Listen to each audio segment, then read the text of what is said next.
Selamat siang Pak Bakti. Pada kali ini kami dari kelompok A yang beranggotakan Brigita Tiara, Clara Della, Muhammad Naufal, dan Ardivo Okta akan mempresentasikan tentang hasil Shani App kita yang memuat konten tentang table konsumen atau customer.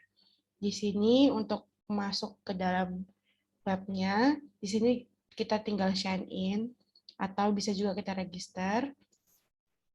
Ini saya masukkan email saya dengan passwordnya.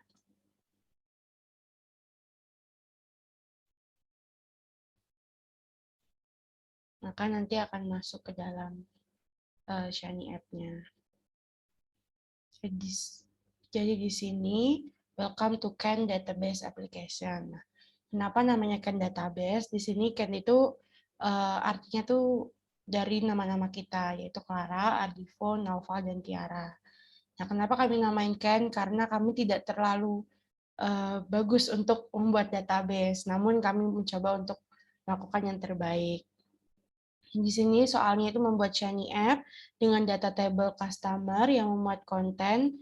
Jadi ada sistem login, logo, homepage, ada introduction, ada CRUD database, terus kita juga menganalisis statistik deskriptif, univariate sama multivariate.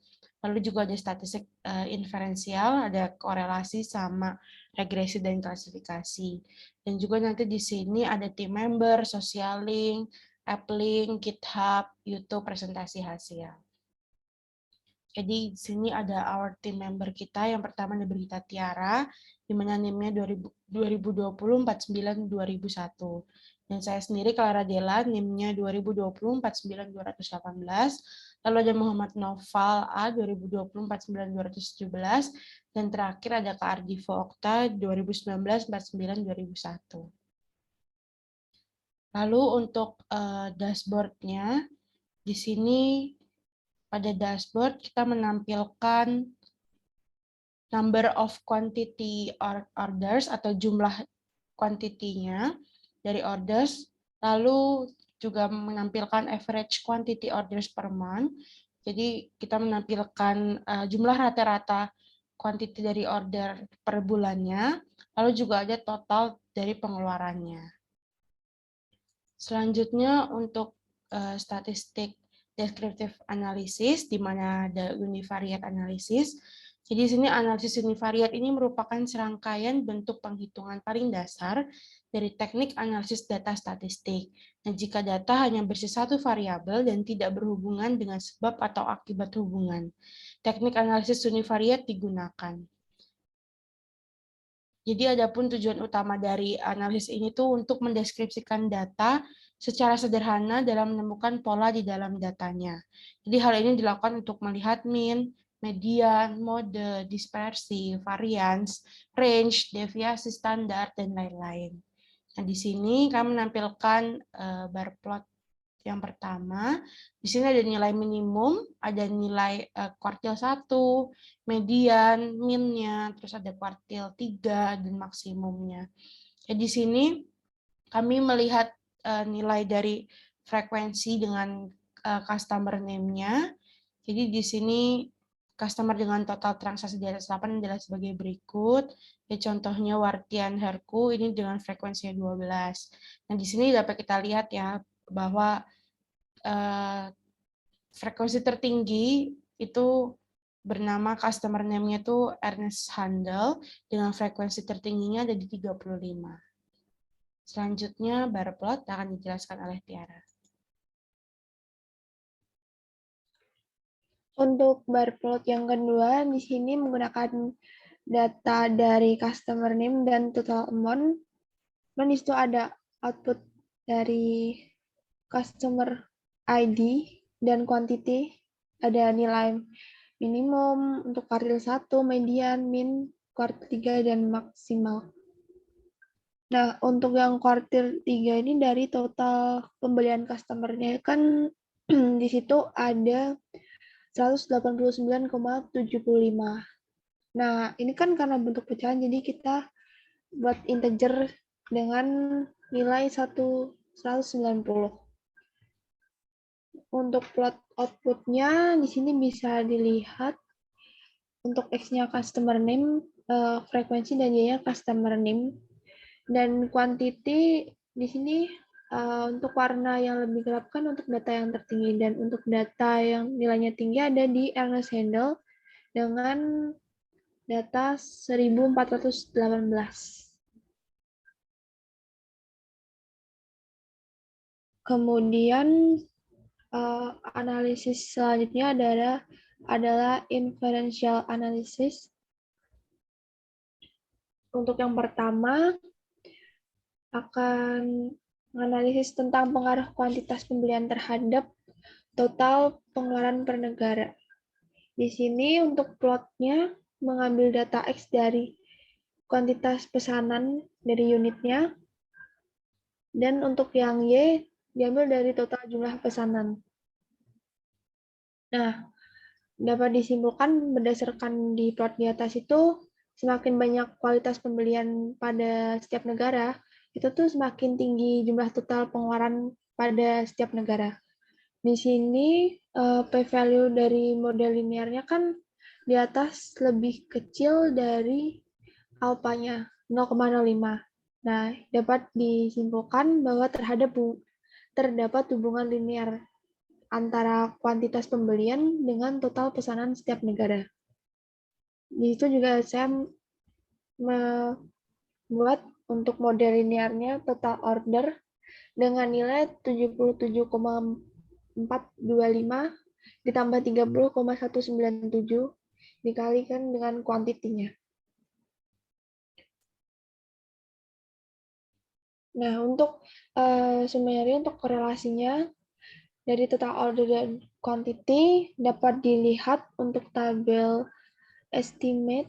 Untuk p-value-nya juga di situ ada tulisan 4,7 dengan tingkat signifikan sebesar 0,01. Berarti di sini datanya signifikan untuk quantity. Dan untuk R square-nya sebesar 0,93. Kemudian untuk yang kedua, analisis tentang pengaruh harga produk terhadap kuantitas pemesanan. Untuk plotnya di sini, untuk nilai X-nya merupakan harga produk, dan untuk nilai Y-nya kuantitas pemesanan dalam bentuk unit. Nah, dari output di atas itu bisa ditarik kesimpulan untuk nilai p-value-nya lebih dari nilai alpha 0,05, ini tuh membuktikan bahwa tidak terdapat hubungan linear antara harga produk dengan kuantitas pemesanan. Jadi bisa dicek korelasinya summary untuk quantity dan price, dan untuk p-value di sini signifikan di intercept dan di price tidak signifikan dengan nilai R square-nya min 0,008. Jadi dapat disimpulkan tidak ada hubungan. Nah, untuk analisis yang ketiga, di sini ada jumlah customer dengan kuantitas pembelian per negara. Untuk plotnya, nilai X berupa jumlah customer, nilai Y berupa kuantitas pemesanan dalam bentuk unit. Untuk kesimpulannya, dari plot output di atas itu, semakin banyak jumlah customer di setiap negara, menyatakan semakin banyak juga kuantitas pembelian di setiap negaranya juga. Nah, untuk nilai p-value-nya ini di atas lebih kecil dari nilai alpha 0,05, yang dapat disimpulkan bahwa adanya hubungan linear antara kuantitas pembelian dengan jumlah customer di setiap negara. Kemudian di sini ada juga model linearnya. Untuk model linear quantity yaitu 62,28 tambah 125,59 dikalikan dengan data customer. Nah, untuk summary-nya dari quantity dan hubungan antara quantity dan customer dapat dilihat untuk p-value customer di sini sebesar 0,0001 dengan tingkat signifikannya No. Jadi dapat disimpulkan adanya hubungan antara dua data tersebut.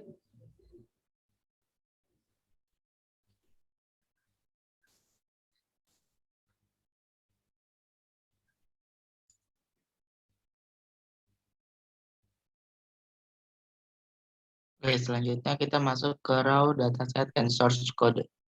Nah, di sini kita bisa mengklik dari raw join table CSV-nya. Di sini terdapat customers ID, customers name, contact name, address, city, dan postal kodenya. Kita juga bisa melakukan search untuk mencari pencarian. Seperti contohnya untuk mencari customers ID-nya. Dari customersnya misalnya around the horn.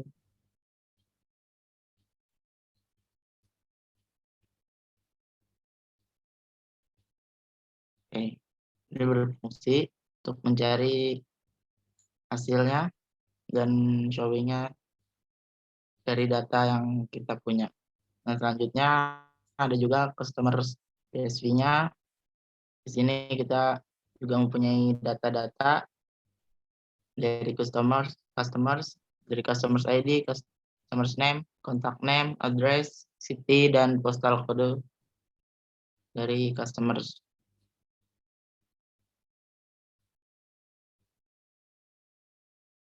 Selanjutnya, di sini kita ada kategori juga, ada kategori ID, kategori name, dan description-nya.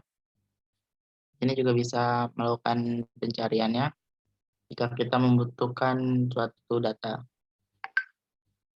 Kalau kita juga bisa memasukkan data, meng-add data ke dalam data yang kita cari. Contohnya meng-add kategori data 9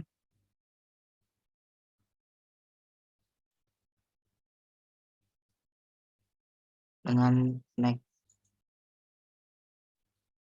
dan description-nya seperti dan sebagai berikutnya. Maka akan mendapatkan hasil di data ke-9. Selanjutnya kita juga punya employees, sama seperti sebelumnya, ada employee ID, first name, last name, birth date, dan notes. Selanjutnya ada juga order details,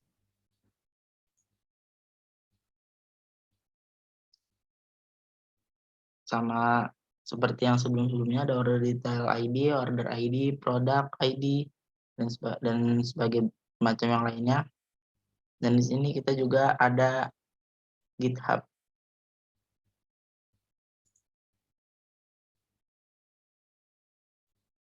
GitHub ini, kalau kita pencet GitHub-nya, kita masuk ke GitHub dari kelompok kami.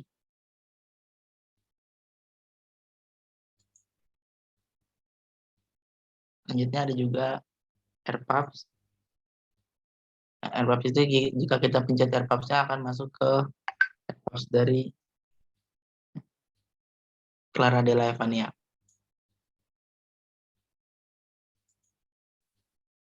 Mungkin itu penjelasan dari raw dataset and source code. Selanjutnya akan dilanjutkan oleh Kak Ardivo. Selanjutnya itu tentang member dari Ken Database. Nah, seperti yang disampaikan oleh teman kita Clara sebelumnya, nah, member ini terdiri dari 4 orang, yaitu yang pertama ada Brigita Tiara, lalu Clara, ada Noval, dan Ardivo. Ardivo itu saya sendiri. Nah, ini isinya itu ada AirPub juga dari masing-masing member dan juga akun Instagramnya. Nah, jika kita mengklik akun Instagramnya, maka akan langsung connect ke akun sosial medianya, itu Instagramnya. Nah, ini kami coba untuk Clara Della. Nah, ini semua berlaku dari keempat membernya. Instagramnya semua ada. dari Brigita, Clara, Noval, dan Ripo. Itu bagian database member. Lalu yang selanjutnya itu video. Nah, video ini itu tentang penjelasan dari materi-materi sebelumnya yang kami upload di aplikasi kami ini. Nah, seperti itulah penjelasan dari kelompok kami tentang aplikasi kami itu bernama Ken Database. Atas kurang dan lebihnya kami ucapkan terima kasih. Mohon maaf jika ada kekurangan. Sekian dari kami.